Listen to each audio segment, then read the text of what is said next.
Game விளையாட போலான்னு சொன்ன கர்பி அங்க ஆள் இருக்க மாட்டான். அவனுக்காக தான் இவங்க எல்லாரும் வெயிட் பண்ணிட்டு இருப்பாங்க.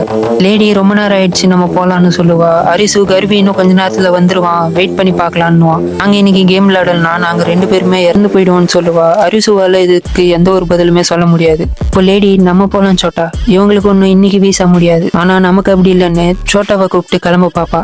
சரியா அந்த நேரத்துக்கு கர்பி அங்க வந்துருவான். வந்தவன் சாரிடா ஒரு சின்ன வேலை அதான் போயிருந்தேன்னு சொல்லுவான். சோட்டா கோவத்துல கத்தி பேசிடுவான். அப்ப கூட இருந்த லேடி மூஞ்செல்லாம் பாக்கணுமே. கர்பி கோவப்படாதடா சோட்டா, நம்ம இப்ப கிளம்பிடலான்னு எல்லாரும் அங்க இருந்து ஒன்னா கிளம்ப ஆரம்பிப்பாங்க. அங்க கேம் விளையாடுறதுக்காக இப்போ ஒரு பில்டிங் முன்னாடி வந்திருப்பாங்க. உள்ள போய் லேசர் லைட்டை கிராஸ் பண்றதுக்கு முன்னாடி கொஞ்சம் யோசிப்பாங்க. கர்பி பாத்துக்கலான்னு சொல்ல எல்லாரும் உள்ள போயிடுவாங்க. உள்ள போனதுக்கு அப்புறம் பார்த்தா அங்க 3 டேபிள் இருக்கும். ஒரு டேபிள்ல போன்ஸும், 2வது டேபிள்ல ஹெல்மெட் மாதிரியான பொருளும், 3வது டேபிள்ல கத்தி கோடாலி மாதிரியான வெப்பன்ஸும் இருக்கும்.